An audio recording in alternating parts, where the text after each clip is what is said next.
നമസ്കാരം, ചലഞ്ചറാബിന്റെ യൂട്യൂബ് ചാനലിലേക്ക് എല്ലാവർക്കും സ്വാഗതം. അപ്പൊ നിങ്ങൾ തമ്മിൽ കണ്ടതുപോലെ അസിസ്റ്റന്റ് സെയിൽസ്മാന്റെ സിലബസ് വന്നിട്ടുണ്ട്. അസിസ്റ്റന്റ് സെയിൽസ്മാന്റെ മാത്രമല്ല, നമ്മൾ 15-ാം തീയതി ബാക്കിയുള്ള എല്ലാ സിലബസും വരും എന്ന് പറഞ്ഞിട്ട് PSC എല്ലാം അപ്ലോഡ് ചെയ്യുന്നുണ്ട്.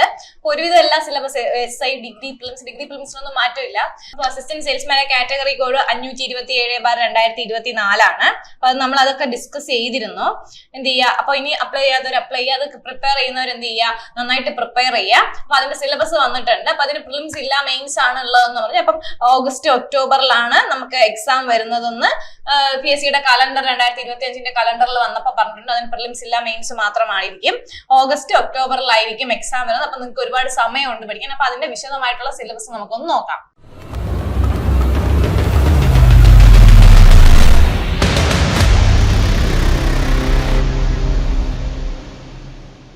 ചലഞ്ചറാപ്പില് കോഴ്സുകൾ റണ്ണിങ് ആണ്. അസിസ്റ്റന്റ് സെയിൽസ്മാൻ ഉൾപ്പെടെയുള്ള കോഴ്സുകൾ റണ്ണിങ് ആണ്. അപ്പൊ അത് എങ്ങനെയാണ് ജോയിൻ ചെയ്ത് നമ്മൾ സിലബസ് ഡിസ്കസ് ചെയ്ത് കഴിഞ്ഞതിന് ശേഷം ഞാൻ പറഞ്ഞുതരാം. അപ്പൊ ഇതാണ് നമ്മുടെ കാറ്റഗറി നമ്പർ 527/2024 ആണ്. അപ്പൊ അതിന്റെ ബാക്കി കാര്യങ്ങൾ എങ്ങനെയാണ് അപ്ലൈ ചെയ്യേണ്ടത്, എന്താണ് ജോലിയുടെ സ്വഭാവം, അതൊക്കെ നമ്മൾ വീഡിയോ ചെയ്തിട്ടുണ്ട്. അപ്പൊ നമുക്ക് ഇപ്പൊ സിലബസ് മാത്രമാണ് നമ്മൾ നോക്കുന്നത്. ഇത് എന്താണ്, assistant salesman in Kerala state civil supplies corporation ലിമിറ്റഡിന്റെ ആണ്. കാറ്റഗറി നമ്പർ 527/2024 ആണ്. അപ്പൊ ഇതില് മാറ്റം കഴിഞ്ഞ സിലബസിൽ നിന്നും മാറ്റം വന്നിരിക്കുന്നത് ഈ മാർക്ക് ഡിസ്ട്രിബ്യൂഷനിലാണ് മാറ്റം വന്നിരിക്കുന്നത്. അപ്പൊ അതെങ്ങനെയാണ് മാറിയിരിക്കുന്നത് നോക്കാം. ഇപ്പൊ നോക്കിയാൽ പൊതുവിജ്ഞാനമാണെങ്കിൽ ചരിത്രം 5 മാർക്കാണ്. മുന്നേ ഇത് 4 മാർക്കായിരുന്നു. അപ്പം എല്ലാത്തിലും ഒരു എന്ത് ചെയ്തിട്ടുണ്ട്, 4 മാർക്ക് 3 മാർക്ക് ആയിരുന്നത് 1 മാർക്ക് വീതം കൂട്ടിയിട്ടുണ്ട്. അപ്പൊ പൊതുവിജ്ഞാനത്തിൽ ഏതൊക്കെയാണെന്ന് നോക്കാം. അപ്പം ഇത് എല്ലാത്തിലും എന്ത് ചെയ്തിട്ടുണ്ട്, ഓരോ മാർക്ക് വെച്ച് ആഡ് ചെയ്തിട്ടുണ്ട്. ഇപ്പൊ ചരിത്രം കഴിഞ്ഞ തവണത്തെ സിലബസിൽ 4 മാർക്കിനായിരുന്നു, ഇപ്പൊ അത് 5 ആക്കിയിട്ടുണ്ട്. അപ്പൊ ചരിത്രം 5 മാർക്ക്, ഭൂമിശാസ്ത്രം 5 മാർക്ക്, ധനതത്വശാസ്ത്രം 5 മാർക്ക്. മാർക്ക് ഡിസ്ട്രിബ്യൂഷനിലാണ് മാറ്റം വന്നിരിക്കുന്നത്. ഇന്ത്യൻ ഭരണഘടന 5, കേരളവും ഭരണവും ഭരണ സംവിധാനങ്ങളും 5 മാർക്ക്. പിന്നെ ബയോളജി, ജീവശാസ്ത്രവും പൊതുജനാരോഗ്യവും 6 മാർക്ക്. ഭൗതിക ശാസ്ത്രം 3, രസതന്ത്രം 3, കലാ കായിക സാഹിത്യ സംസ്കാരം എത്രയാണ്, 5 മാർക്ക്. പിന്നെ നമ്മുടെ കമ്പ്യൂട്ടർ 3. പിന്നെ ഉള്ളത് സുപ്രധാന നിയമങ്ങൾ 5. നമ്മുടെ LDCയിലെ സെയിം സിലബസ് പോലെ തന്നെയാണ്. കഴിഞ്ഞ തവണത്തെ അസിസ്റ്റന്റ് സെയിൽസ്മാൻസില് എക്സാമിൽ എന്താണ്, ഇവര് സ്പെഷ്യൽ ടോപ്പിക് ആയിട്ട് സപ്ലൈകോയുടെ തന്നെ കുറച്ച് ടോപ്പിക് കൊടുത്തിട്ടുണ്ട്. കഴിഞ്ഞ ദിവസം ഹാഷിം സാർ ഡിസ്കസ് ചെയ്തപ്പോൾ പറഞ്ഞിരുന്നു. അപ്പൊ അതിൽ ആ സ്പെഷ്യൽ ടോപ്പിക്കിന് അത് 10 മാർക്കിനായിരുന്നു. അത് ഡിവൈഡ് ചെയ്തിട്ടാണ് ഇപ്പൊ 4 മാർക്കുള്ളതൊക്കെ അവര് 5 ആക്കിയത്. അപ്പൊ ഒരു സ്പെഷ്യൽ ടോപ്പിക് ഉണ്ടായിരുന്നു, അതിപ്പോ ഇതിലില്ല. സുപ്രധാന നിയമങ്ങളുണ്ട്, അത് 5 മാർക്കിന് തന്നെയാണ്. കഴിഞ്ഞ തവണ കറണ്ട് അഫയേഴ്സ് 10 മാർക്കിനായിരുന്നു, ഇത്തവണ അത് 20 മാർക്കിനാക്കിയിട്ടുണ്ട്. പിന്നെ മാത്സ്, ലഘുഗണിതവും മാനസിക ശേഷിയും മെന്റൽ എബിലിറ്റിയും മാത്സും അത് എന്താണ് 10 മാർക്കിനാണ്. രണ്ടും കൂടെ 10 മാർക്കിനാണ്. പിന്നെ ഇംഗ്ലീഷ് 10, മലയാളം 10. ഇങ്ങനെയാണ് മാർക്ക് ഡിസ്ട്രിബ്യൂഷൻ. അപ്പൊ നിങ്ങൾ പഠിക്കുമ്പോൾ മാർക്ക് ഡിസ്ട്രിബ്യൂഷൻ എത്രയുണ്ട് എന്ന് നോക്കിയിട്ട് വേണം പഠിക്കാനായിട്ട്. ഇത് വിശദമായിട്ട് നമുക്ക് നോക്കുകയാണെങ്കിൽ പൊതുവിജ്ഞാനം എത്രയാണ്, ചരിത്രം എത്രയാണ്, 5 മാർക്കാണ് കേട്ടോ. കേരളം വരുന്നുണ്ട്, ഇന്ത്യ വരുന്നുണ്ട്, വേൾഡ്, ഇത് 3ഉം വരുന്നുണ്ട്. സാധാരണ LD സിലബസ് ഇല്ല, അത് തന്നെയാണ്, വേറെ മാറ്റമൊന്നുമില്ല. നന്നായിട്ട് നോക്കേണ്ടി വരും. LDCക്ക് നോക്കിയവർക്ക് കുഴപ്പമില്ല. പക്ഷെ നിങ്ങൾ എന്ത് ചെയ്യുക, ഒന്നുകൂടെ റിവൈസ് ചെയ്യുക. യൂറോപ്യന്മാരുടെ വരവ്, മാർത്താണ്ഡ വരവ് മുതൽ ശ്രീചിത്ര തിരുനാൾ വരെ. പിന്നെ 1956 ശേഷമുള്ള സാമൂഹ്യ രാഷ്ട്രീയ ചരിത്രം നോക്കണം. ഇന്ത്യ ആണെങ്കിലും ബ്രിട്ടീഷ് ആധിപത്യം നോക്കണം.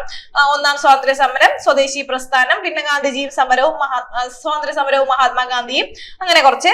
പിന്നെ ലോകമാകുമ്പം ചൈനീസ്, ഫ്രഞ്ച്, റഷ്യൻ, അമേരിക്കൻ, അത്രയും വിപ്ലവം, 2ാം ലോക മഹായുദ്ധം, ഐക്യരാഷ്ട്ര സംഘടനകൾ, അങ്ങനെ.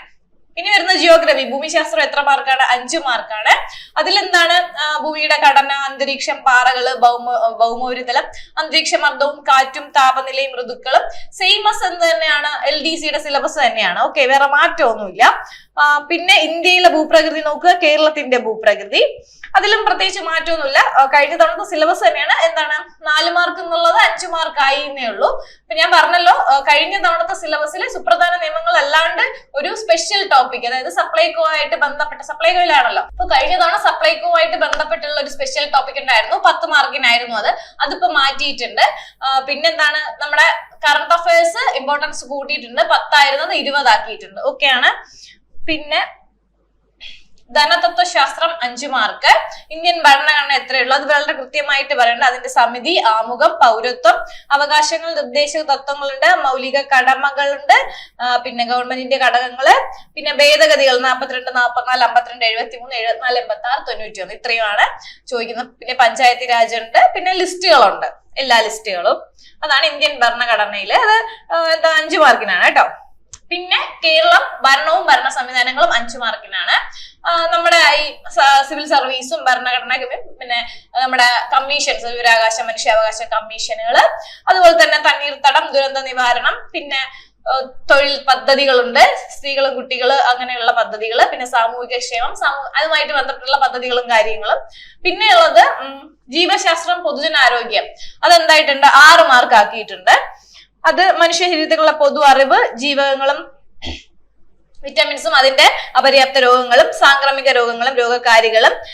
ഇവിടെ എന്ത് വരുന്നുണ്ട്? ആരോഗ്യക്ഷേമ പദ്ധതികൾ വരുന്നുണ്ട്, ജീവിതശൈലി രോഗങ്ങൾ വരുന്നുണ്ട്, അടിസ്ഥാന ആരോഗ്യ വിജ്ഞാനം, പരിസ്ഥിതിയും പരിസ്ഥിതി പ്രശ്നങ്ങളും വരുന്നുണ്ട്. അപ്പൊ അടുത്ത ഫിസിക്സ് നോക്കുമ്പോഴത്തേനും അത് എത്ര മാർക്ക്? 3 മാർക്കാണ്. അത് പക്ഷെ ഒത്തിരി നമുക്ക് പഠിച്ചവർക്ക് കുഴപ്പമില്ല, പക്ഷെ ഒത്തിരി നോക്കാനുണ്ട്. അതും കുഴപ്പമില്ല, LDCയുടെ സെയിം തന്നെയാണ്. അത് കുറച്ചധികം പഠിക്കാനുണ്ട്. 3 മാർക്ക് വെച്ച് നോക്കുമ്പോൾ കുറച്ചധികം ഉണ്ടെന്ന് പോലെ തോന്നും. ശബ്ദം, ബലം, ഗുരുത്വാകർഷണം, താപം, പ്രവൃത്തി. പിന്നെയുള്ളത് നമ്മുടെ കെമിസ്ട്രി, രസതന്ത്രം, ആറ്റം, മൂലകങ്ങൾ, ലോഹങ്ങൾ. ഇത്രയേ ഉള്ളൂ. പിന്നെ കല, കായികം, സംസ്കാരം നോക്കണം. അതിലെന്താണ്? കല വരുമ്പോഴത്തേനും എന്താണ്? പ്രശസ്തമായ സ്ഥലങ്ങള്, സ്ഥാപനങ്ങള് നോക്കുക. പിന്നെ വ്യക്തികള്, കലാകാരന്മാര്, പ്രശസ്തരായ എഴുത്തുകാര്. എഴുത്തുകാര്, അവരുടെ പുരസ്കാരം എല്ലാം ഇതിൽ തന്നെയാണ് ഉൾപ്പെടുന്നത്. കായികം കുറച്ചുകൂടി ഇമ്പോർട്ടന്റ് ആണ്. കായിക രംഗത്തിന്റെ ആൾക്കാർ, ഇന്ത്യയിലെയും കേരളത്തിലെയും ആൾക്കാര്, പിന്നെ അതിന്റെ അവാർഡുകള്, പിന്നെ ട്രോഫികള്, കായിക ഇനങ്ങള്, പിന്നെന്താണ് ഒളിമ്പിക്സ് അങ്ങനത്തെ, പിന്നെ അതിന്റെ വേദികള്, രാജ്യങ്ങള്, വിജയങ്ങള് എല്ലാം. Olympics, para Olympics, winter Olympics എല്ലാം വ്യക്തമായിട്ട് കൊടുത്തിട്ടുണ്ട്. കായികം കുറച്ചുകൂടെ നന്നായിട്ട് പഠിക്കേണ്ടി വരും. പിന്നെന്താണ് ഏഷ്യൻ ഗെയിംസ് ഉണ്ട്, എല്ലാ ഗെയിംസ്, കോമൺവെൽത്ത്, സാഫ് ഗെയിംസ് എല്ലാം അതിന്റെ വേദികളും രാജ്യങ്ങളും. പിന്നെന്താണ് ഗെയിംസ് ഇനങ്ങള്, ഓരോ രാജ്യത്തിന്റെയും ദേശീയ കായിക ഇനങ്ങൾ, വിനോദങ്ങൾ. അപ്പൊ എന്താണ് ഞാൻ പറഞ്ഞില്ല, കലാസാഹിത്യം കായികത്തില് കായികത്തിനാണ് അവർ കുറച്ചുകൂടി ഇമ്പോർട്ടൻസ് കൊടുത്തിരിക്കുന്നത്. പിന്നെ സംസ്കാരം നോക്കുകയാണെങ്കിൽ കേരളത്തിലെ പ്രധാന ആഘോഷങ്ങള്, ഉത്സവങ്ങള്, സാമൂഹിക സാംസ്കാരിക കേന്ദ്രങ്ങളുണ്ട്, ആരാധനാലയങ്ങൾ, അങ്ങനെ. പിന്നെ നമുക്ക് വരുന്നത് കമ്പ്യൂട്ടർ ആണ്. കമ്പ്യൂട്ടർ 3 മാർക്കിനാണ് കേട്ടോ. ഹാർഡ്വെയർ, സോഫ്റ്റ്വെയർ, കമ്പ്യൂട്ടർ നെറ്റ്വർക്ക്, സ്ഥിരം പഴയ അതേ സിലബസ് തന്നെയാണ് LDയുടെ സിലബസ്. പിന്നെ എന്താണ് ഇന്റർനെറ്റ് വരുന്നുണ്ട്, സൈബർ ക്രൈംസും സൈബർ ലാസും. ഓക്കെ. പിന്നെ വരുന്നതാണ് സുപ്രധാന നിയമങ്ങൾ. അത് ഏതൊക്കെയാണെന്ന് നോക്കാം. റൈറ്റ് ടു ഇൻഫർമേഷൻ ആക്ട് ഉണ്ട്, പ്രൊട്ടക്ഷൻ ഓഫ് കൺസ്യൂമേഴ്സ് അതുണ്ട്. പിന്നെന്താണ് ബാക്കി എല്ലാ ഇതും വരുന്നുണ്ട്, ബാക്കി എല്ലാ സുപ്രധാന നിയമങ്ങളും. Protection of civil rights, national commission, ബാക്കി എന്താണ് minority commission, human rights commission, സ്റ്റേറ്റും വരുന്നുണ്ട്, നാഷണലും വരുന്നുണ്ട്, എല്ലാം വരുന്നുണ്ട്. പിന്നെന്താണ് protection and safeguarding of woman, പിന്നെ സേഫ് ഗാർഡ് ഓഫ് ചിൽഡ്രൻ വരുന്നുണ്ട്, പോക്സോ എല്ലാം വരുന്നുണ്ട്. സുപ്രധാന നിയമങ്ങൾ പഴയ അതേ സിലബസ് തന്നെയാണ്. പിന്നെ വരുന്നതാണ് ആനുകാലിക വിഷയങ്ങൾ. എത്ര മാർക്കിനാക്കി? 10 മാർക്കിനാക്കിയിരുന്നത് അവര് 20 മാർക്കിനാക്കിയിട്ടുണ്ട്. വേറൊരു 20 മാർക്കിനായിരുന്നു കഴിഞ്ഞ തവണ സ്പെഷ്യൽ ടോപ്പിക് എന്ന് പറഞ്ഞൊരു സംഭവം ചോദിച്ചിട്ടുണ്ടായിരുന്നു, സപ്ലൈകോ ആയിട്ട് ബന്ധപ്പെട്ടുള്ള. അതിങ്ങനെ ഡിവൈഡ് 10 മാർക്ക് ആനുകാലിക വിഷയങ്ങളിൽ കൂട്ടുകയും ബാക്കി 10 മാർക്ക് അവരെന്ത് ചെയ്തു? 4 മാർക്ക് എന്നുള്ളത് 5 മാർക്കാക്കി എല്ലാം ഡിസ്ട്രിബ്യൂഷൻ ചെയ്തിട്ടുണ്ട്. എത്രയേ ഉള്ളൂ. അപ്പോ ഇതിന്റെ പ്രിലിംസ് ഒന്നും ഇല്ലാന്ന് നമ്മൾ നേരത്തെ പറഞ്ഞിരുന്നു. പിന്നെന്താണ് മാത്സ് വരുന്നുണ്ട്, സാധാരണ ലഘുഗണിതം വരുന്നുണ്ട്, എല്ലാം സിമ്പിൾ ആയിട്ടുള്ള സിംപ്ലിഫിക്കേഷൻ വരുന്നുണ്ട്, ഭിന്നസംഖ്യകള്, ശതമാനം, ലാഭവും നഷ്ടവും, അംശബന്ധം, സാധാരണ പലിശ, സമയവും ദൂരവും, സമയം പ്രവൃത്തിയും, ശരാശരി, ജ്യാമിതീയ രൂപങ്ങൾ, പ്രോഗ്രഷൻ എല്ലാം സെയിം പഴയതുപോലെ. പിന്നെ മെന്റൽ എബിലിറ്റി വരുന്നുണ്ട്, ശ്രേണികള്, direction, blood relation, coding, decoding, ദിശ, ക്ലോക്ക്, കലണ്ടർ ഒക്കെയാണ്. പിന്നെ 5 മാർക്കിനാണ് ഇംഗ്ലീഷ് ഗ്രാമറും, പിന്നെ എന്താണ് വൊക്കാബുലറിയും 5 മാർക്ക്. ഗ്രാമർ 5 മാർക്ക്, വൊക്കാബുലറി 5 മാർക്കാണ്. അതിൽ എല്ലാ ഗ്രാമർ ടൈപ്പിൽ ഗ്രാമർ എല്ലാം വരുന്നുണ്ട്. വൊക്കാബുലറിയിൽ എന്താണ് അനോണിംസ്, സിനോണിംസ്, ലൈക്ക് ഫ്രേസൽ വെർബ്സ് അങ്ങനെയുള്ള സംഭവങ്ങൾ എല്ലാം വരുന്നുണ്ട്. പിന്നെ പ്രാദേശിക ഭാഷകൾ മലയാളം, കന്നഡ, തമിഴ് വരുന്നുണ്ട്. നമ്മൾ മലയാളം ആയതുകൊണ്ട് മലയാളം പറയുന്നു. പദശുദ്ധി, വാക്യശുദ്ധി, പരിഭാഷ, ഒറ്റപ്പദം, പര്യായം, വിപരീത പദം, ശൈലികള്, പഴഞ്ചൊല്ലുകള്, സമാന പദം, ചേർത്തെഴുതുക, സ്ത്രീലിംഗം, പുല്ലിംഗം, വചനം, പിരിച്ചെഴുത്തൽ, ഘടകപദം. ഇത് എത്ര മാർക്കിനാണ്? 10 മാർക്കിനാണ്. ഓക്കെ. അപ്പൊ ഇത്രയാണ് അസിസ്റ്റന്റ് സെയിൽസ്മാന്റെ സിലബസ് എന്ന് പറയുന്നത്. അപ്പൊ ഇതിന്റെ എക്സാം വരുന്നത് എന്താണ് ഓഗസ്റ്റ്, ഒക്ടോബർ ആ സമയത്തായിരിക്കും എന്ന് നമ്മൾ നേരത്തെ വീഡിയോയിൽ പറഞ്ഞിരുന്നു. അപ്പൊ സിലബസ് ഇതാണെന്ന് പറഞ്ഞു. അപ്പൊ ഇനി എന്ത് ചെയ്യുക? നന്നായിട്ട് പഠിക്കുക. അസിസ്റ്റന്റ് സെയിൽസ്മാൻ അപ്ലൈ ചെയ്യാത്തവർ അപ്ലൈ ചെയ്യുക, നന്നായിട്ട് പഠിക്കുക. അപ്പൊ നമ്മുടെ ചലഞ്ചർ ആപ്പിലെ അസിസ്റ്റന്റ് സെയിൽസ്മാന്റെ കോഴ്സ് റണ്ണിങ് ആണ്. അപ്പൊ ചാനൽ സബ്സ്ക്രൈബ് ചെയ്യാത്തവർ ചാനൽ സബ്സ്ക്രൈബ് ചെയ്യുക. പിന്നെ നമുക്ക് ക്ലാസ്സിൽ ജോയിൻ ചെയ്യാൻ വേണ്ടിയിട്ട് ആപ്പിന്റെ ലിങ്ക് നമ്മൾ ഡിസ്ക്രിപ്ഷൻ ബോക്സിൽ കൊടുത്തിട്ടുണ്ട്. അപ്പൊ അത് അത് ലിങ്ക് അത് എടുത്തു കഴിഞ്ഞാൽ നിങ്ങൾക്ക് എന്ത് ചെയ്യാൻ പറ്റും, ആ ലിങ്കിൽ ക്ലിക്ക് ചെയ്ത് കഴിഞ്ഞാൽ നമുക്ക് ആപ്പ് ഡൗൺലോഡ് ചെയ്യാൻ പറ്റും. ഇതാണ് ലിങ്കിൽ ക്ലിക്ക് ചെയ്യാം. അപ്പൊ നിങ്ങൾക്ക് ആപ്പ് ഡൗൺലോഡ് ചെയ്യാൻ പറ്റും. അതിൽ നിങ്ങളുടെ മൊബൈൽ നമ്പർ കൊടുത്ത് നിങ്ങൾ ജസ്റ്റ് ഒന്ന് ജോയിൻ ചെയ്യുക. അതിൽ നിങ്ങൾക്ക് ഇങ്ങനെ ഒരുപാട് സ്ക്രീൻ കാർഡ്സ് കാണാൻ പറ്റും. നിങ്ങൾ ഏത് കോഴ്സിനാണോ ജോയിൻ ചെയ്യാൻ താല്പര്യമുള്ളത് അത് ജോയിൻ ചെയ്യുക. ഇപ്പൊ നമുക്ക് അസിസ്റ്റന്റ് സെയിൽസ്മാൻ ആണെങ്കിൽ ഇങ്ങനെ ഒരു സ്ക്രീൻ കാർഡാണ് ഉണ്ടാവുക. ഇതിൽ ക്ലിക്ക് ചെയ്തിട്ട് എന്ത് ചെയ്യുക, ജോയിൻ ചെയ്യാം. അപ്പൊ ഇതിൽ എന്ത് ചെയ്യും, ക്ലാസ്സുകൾ ഓൾറെഡി റണ്ണിങ് ആണ്. അപ്പൊ ഇനി കുറച്ച് പേര് സിലബസ് വന്നിട്ട് പഠിക്കാം, സിലബസ് എന്തെങ്കിലും മാറ്റം ഉണ്ടോ എന്ന് നോക്കിയിട്ട് പഠിക്കാൻ വേണ്ടിയിട്ട് കുറെ പേര് ഇരിപ്പുണ്ട്. അപ്പൊ അവരെന്ത് ചെയ്യുക, അസിസ്റ്റന്റ് സെയിൽസ്മാൻസിന്റെ നന്നായിട്ട് പഠിക്കുക. അസിസ്റ്റന്റ് സെയിൽസ്മാൻ മാത്രമല്ല എല്ലാ സിലബസും വന്നിട്ടുണ്ട്. ഇപ്പൊ ഡിഗ്രി പ്രിലിംസിന്റെ സിലബസിനാണ് മാറ്റമൊന്നുമില്ല. ബാക്കിയുള്ള സിലബസിൽ നമ്മൾ പിന്നീട് വരുന്ന ദിവസങ്ങളിൽ ഡിസ്കസ് ചെയ്യുന്നതായിരിക്കും. അപ്പൊ എല്ലാവരും നന്നായിട്ട് പഠിക്കുക. All the best. Thank you.